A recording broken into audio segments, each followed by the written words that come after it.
Hey guys, Faven here to talk to you a little bit more about hypnotherapy.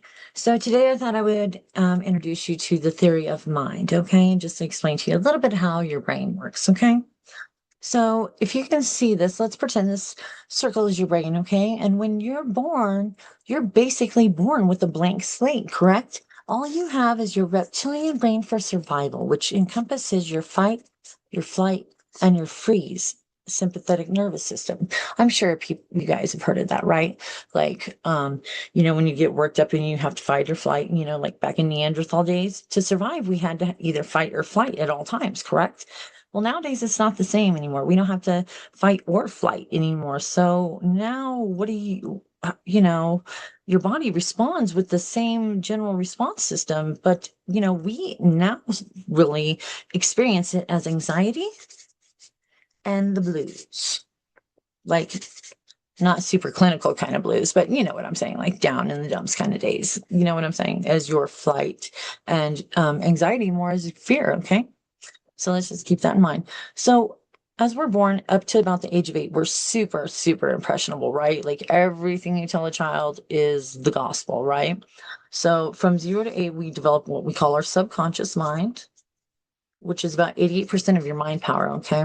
So as we are growing as a child, right, we ID, associate, and respond to all our experiences that we have through our life. So let's maybe say we have a dog and it's a great experience, right?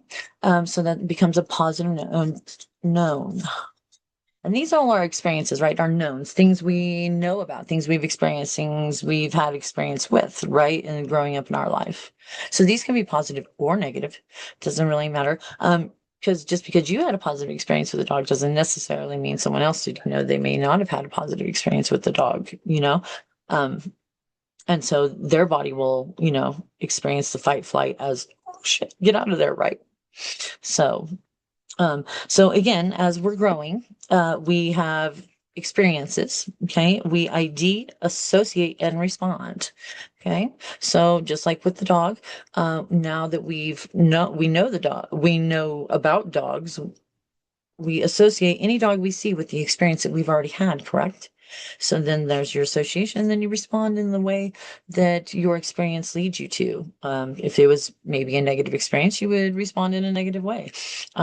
People that have had positive experiences will be like, oh, let me pet the dog, correct? So, it's just all about your experiences and what you experience that becomes your knowns in your mind. Okay. And this is what we kind of consider to become your life script, your behavioral patterns and stuff, right? And then as you're growing a little bit older, so between like 9 and 12 or something, you start to develop this, what we call this critical mind. Okay.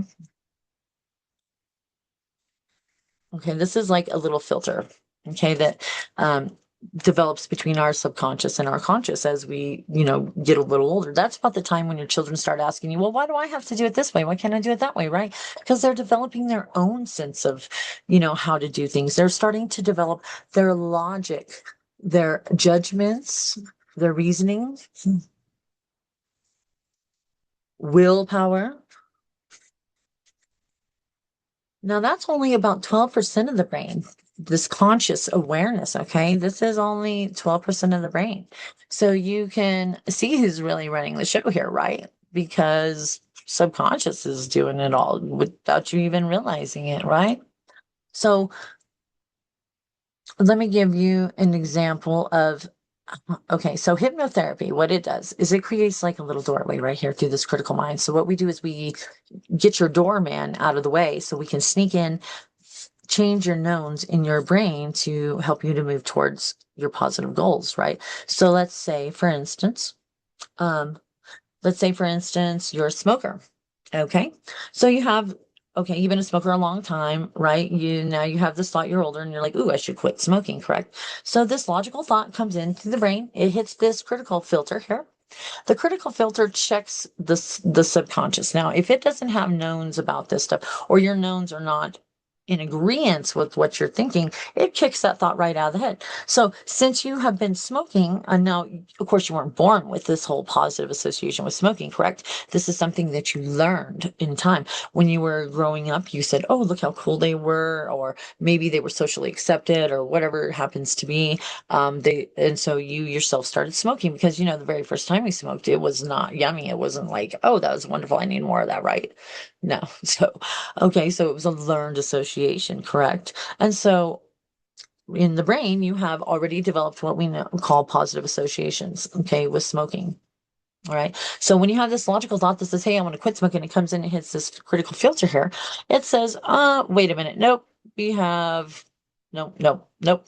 Positive associations here. We don't have any known associations for quitting and moving away from this. And so, because your subconscious wants to keep you safe at homeostasis, what's known, what's comfortable, it'll kick that thought out. Whether it was logically maybe possibly better for you or not, that doesn't really matter, right? Because the brain, the subconscious, doesn't have any experience with that. And so it says, nope, right? So in hypnosis, what we do is we create a little doorway there and we come in here and we change these notes. So what we'll do is we'll start changing this positive association to smoking to a more negative association with it. So that way your conscious mind and the subconscious mind can be in alignment to help you move towards your goal.